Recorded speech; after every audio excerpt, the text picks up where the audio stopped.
Hi, I'm Josh with the Daily News. This is our first Preps Plus podcast. It's something we're hoping to continue throughout the spring season, but we thought we'd bring in a couple RA Long seniors in this week. We have Rothwell+Maryott, who played a key role on that RA Long team with his hot shooting down the stretch, and then Coby Rothwell, who averaged more than 20 points a game, also a RA Long senior. And then we have obviously our new Preps reporter, Jason Leskiw, here with us as well today. Lumberjacks, tell me a little bit about what that run was like during, you had that playoff run where at one point it didn't look like you guys were going to make it, and you ran off all these close, tight games. What was that atmosphere like in that locker room? So the atmosphere in the locker room was just everyone had faith and belief in the team. So during the process, it was like everyone was working hard at practice. We were all doing what we had supposed to do, and then when we put it together in games, it was molding together piece by piece, which helped us peak at the end of the season, which had brought us to the playoffs, which was really nice. So, yeah, I felt like we've been there before too, because after last year, we got a little taste of playoffs, but we didn't really do much. So after getting that win versus Tumwater and the 3 before that or whatever, it was feeling good. You guys seem to have a lot of just energy. You walk into that Lumberdome, the music is playing, the hip hop's going. How fun was it to be part of that team, and how did you guys create that atmosphere? It was great. We created the atmosphere. We had pump up music. Everything had energy and warm ups. It brought chemistry together in warm ups, which brought it together in the game, which really helped us pull out the W's in the whole little stretch that we had. It really just molded together. It was fun. Yeah.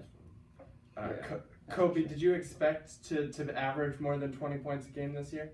No, I just expected us to win games like we did this year. That's what I was expecting, because we had all our seniors together, we had the Junior Jacks together. So I just knew it was gonna be a good year for all of us. That's what Junior Jacks was a program that we had started 3rd grade on. Coby had joined like 5th grade or something like that, and we've just been playing together ever since. Jason, you got a chance to watch them a couple times down at the end of the season. What did you feel like was key to RA Long's success? I think staying in the game was huge. It seemed like you guys were never out of a game, and tough breaks obviously happen, but you guys continue to fight, and I think that's a big element. Obviously moving the ball around is a big plus anytime for any team, but it was especially noticeable with you guys, and I think that was a big element. Obviously, no win was bigger than the Civil War victory. Now that you've had a couple weeks to reflect on that, what was that experience like to finally end that streak against Mark Morris? I still get chills talking about it. I just got him and just asked about it. It was amazing. I don't even know. It leaves me speechless. Breaking that streak and then being able to do it for Wallace, and it's been our goal since, forever, because we had beat them all throughout our Junior Jack seasons and stuff. So then coming into high school and losing, but then we had brought it together our senior year. Like we had told everybody, just wait on it. We're coming. Don't even sweat. We just got it done. I don't know. Speechless.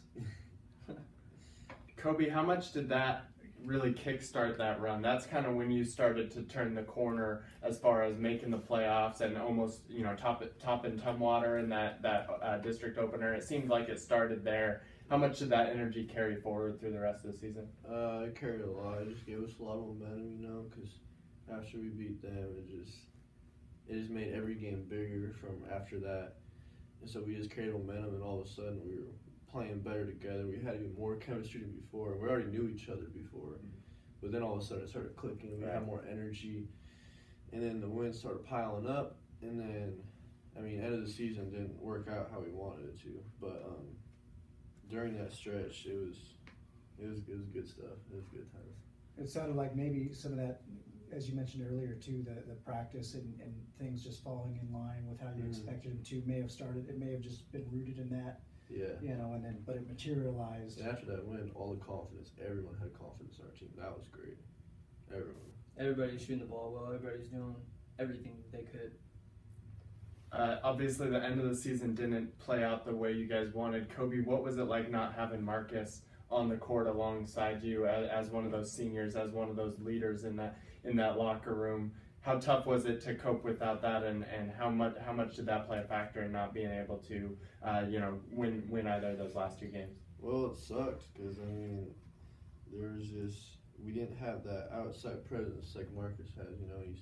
He extends the defense and he brings them all out, so then other things can happen down low for our post players, and then I can drive and do my thing. But when Marcus wasn't out there, it's just like, and it kind of hurt our team too, because it just like, it made us like, not our confidence, but it's just like, the energy is kind of like, it just made us all sad, But then we went out there and we tried to get it done for him, but we tried, but it didn't work out. Another person you guys obviously were hoping to do well for, Pops. Tell me a little bit about what he meant to the program and how you guys went about dedicating your season to him. Pops meant the world to all of us. I'd known Pops since, probably 10 years old, maybe even a little bit later, but he was always inspirational. He's always pushed me to be my hardest, best player I could be. Whenever he would show up to practices or anything, it was like, whenever he spoke, it was like all eyes on him. Every little word he said I took to heart. Really, really helped me succeed. I don't know. He was a huge part of this successful team. Right on. Moving forward to this regional weekend, I know you guys got a lot of friends over on that Mark Morris team. Is it something where you guys are rooting for them now that you guys are out? Are you guys kind of cheering Mark Morris on? Are you cheering on? I don't know. It's hard to cheer them on because they're the rival, but I hope they do good. I do. I'm cheering them on. That's for sure. Them and Woodland. I got friends on both teams, so it's like, there's obviously people I don't like, but the main players that I've grown up with, played basketball against and everything like that, grown up, went to school, all that. I got so much respect for all of them. Hope they do as well as they can. I really hope both teams make the state, but we'll see what happens. What does Mark Morris do so well on the court, and how have they launched that into, seems like every year they pretty much play the same style, playing against them. What do they do so well on the court? They push the ball really well, getting the ball out of the basket. So someone makes a shot, the ball's at half court before we even turn around, just to even see where the ball is.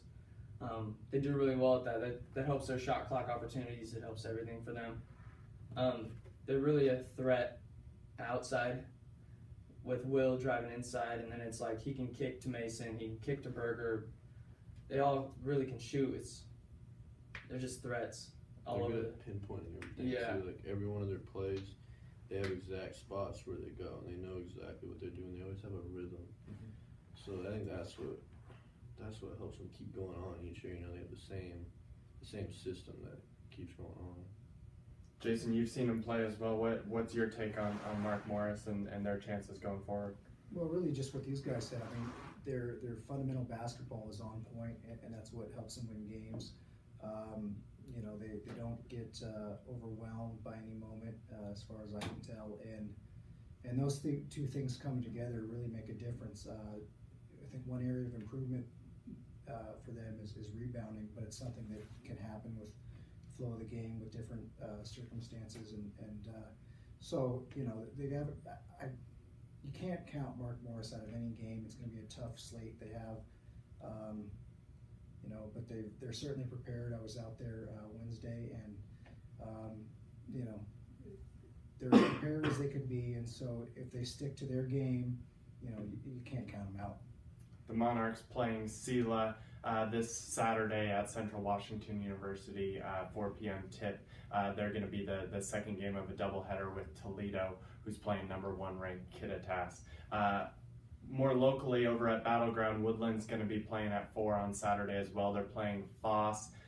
You guys obviously played Woodland a couple times this season. What makes Woodland so difficult? I imagine part of that is a 6'11" Bryce Mulder in there. They're just tall.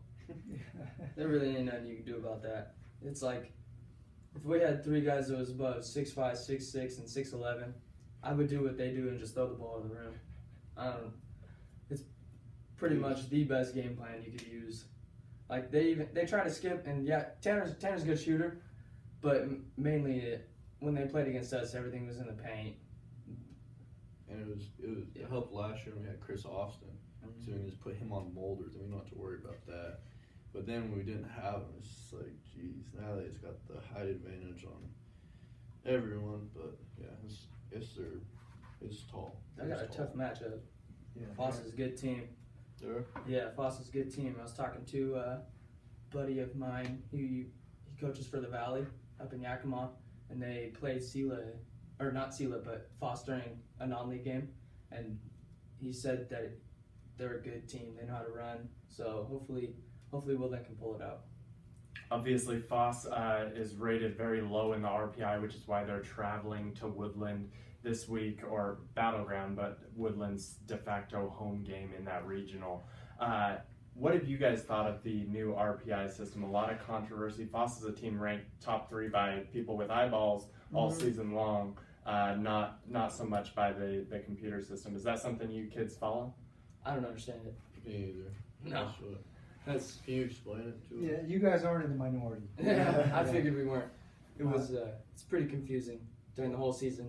I don't understand. It's a silly system. It's something that the NCAA has used, and it's ironic because now that the NCAA is moving away from RPI, WIA goes into RPI, and I think metrics are good, and I think having a secondary methodology of evaluating different teams, especially because strength of schedule matters. No opponent is the same, even if it's the same team against another team. Matchups vary, but RPI, it doesn't seem like an answer.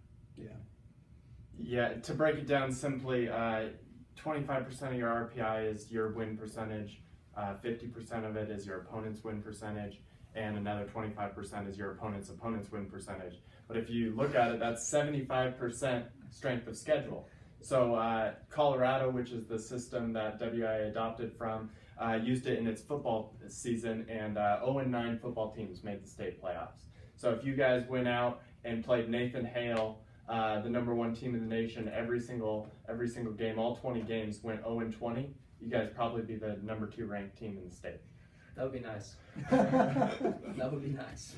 So a bit of a funky system. Woodland kind of on the downside of that in a loser-out game. I think the good thing, though, is that more teams are getting to Yakima. I mean, that's probably your guys' goal, always to get to Yakima. Is that a good thing for you guys, just that new format? Yeah, well, they're doing 16 teams now, right? 12 teams get in the tournament. Yeah, so, I don't know, it's a good opportunity for other teams that don't really get a chance with this system, I guess. So if we went 0-20 against Nathan Hill and lost every time, we'd still be in it? You would most likely. I mean, you'd have to look at how other teams did, but because it's so heavily weighted for strength of schedule, you most likely would be an automatic, as long as you got out of districts. You still have to get out of district tournament. But yeah, if you had qualified through districts, you would be, the number 2 rated RPI team. That's crazy. Yeah. So I know they're adjusting it to make it better over the course of the long run. I don't think it's fair right now for the seniors who have to play this out. I mean, how do you tell guys like Bryce Mulder and Tanner Sixberry, like, hey, sorry, we're gonna fix it next year? OSAA, I like their system a little bit better. The Rainier girls have a home game this Saturday at 1 against Burns in what they call the first round of the state playoffs. And their system is a combination of different rating systems that kind of balance things out a little bit better. Also, we have, I don't know how we can call it a regional game anymore. We have Kalama boys traveling to Spokane to play St. George's, and the St. George girls are coming over to Mark Morris to play Kalama girls. So 13 hours of bus rides for a 90-minute basketball game. How tough is a bus ride to take like that for 90 minutes? Bus rides are terrible. I hate bus rides. I can barely handle the one to Washougal. You usually sleep. Yeah. So do I. Then I wake up, my legs are all stiff, and it's a rough time. Right. I feel bad for him. Hopefully the bus driver lets him lay all the way across. That would be nice. Yeah. Right. Yeah. Jason, you've seen the Rainier girls play, or you were out at their practice the other day. What's the atmosphere like going into their first round state game? They're attacking practice, I think, like they always do. The key for them is they got Hanson on the offensive side and Aspen Norman on the defensive side, and those are two players who complement each other really well. Norman in particular is a pestering type, get in your face, take you out of your game type player, and I think her teammates felt like she was a major key to their success. They felt like they had overachieved a little this year, not overachieved as in maybe they got lucky, but they did better than their initial expectations, and they are going against, again, a tough matchup for them they got, but they've shown that they can handle big moments, and again, all these games are going to be tight. I don't think there's going to be many blowouts in the next week or two. And again, it goes back to as long as the team plays their game, in my opinion, that goes a long way. Mm-hmm. We have 10 local teams still alive.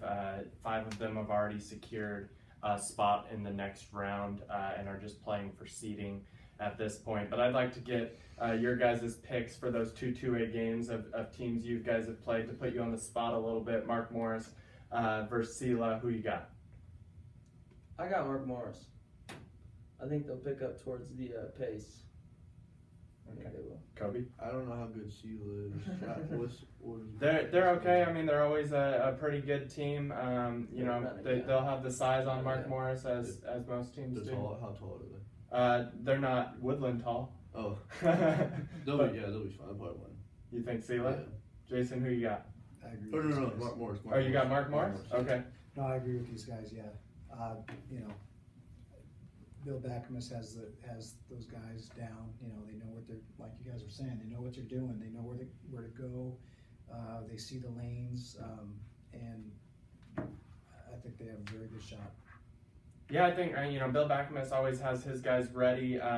In the past, they've had some real tough regional matchups that are loser out games, and that's a tough position to be in. At least they have a spot secure. I actually am picking Sela in this one, going against the hometown team, just because I think Mark Morris has kind of been there before, and they just want. I think they might look ahead a little bit to state in Yakima the next week, and I think Sela's a good enough team if they a little bit lackadaisical, Sela can put them away. So that would be my pick in that one, going against the grain a little bit here. Woodland Foss, who you got? Foss. I don't know much about Foss, but he's saying they're pretty good. They're a good team. Are they tall too, or what? No, they just shoot and they run and they do everything. I'm going Woodland. Okay. I said Bryce goes off. Bryce goes off for 42 again. I wouldn't say 42, but I say 20. I'm gonna give him 24 and 12 rebounds. Okay, Jason. I got Foss. I think that Woodland has a chance, but if I were to put odds on it, I'd probably say 3-1 Foss wins. Now again, if Bryce goes off, if Hart plays well, if Flanagan plays well, then okay, cool. But as it stands now, Foss is the better team by a lot. Yeah, I'd have to go with Foss as well, but yeah, I think when you have a 6'11" kid, there's very few teams that can match up with that. So got teams like Mark Morris you saw can shut him down, and when they play him multiple times, but it's very hard to keep up with him if his shot is on. You just gotta utilize him. Yeah. Throw him the ball every time, right? Just dump it. Right.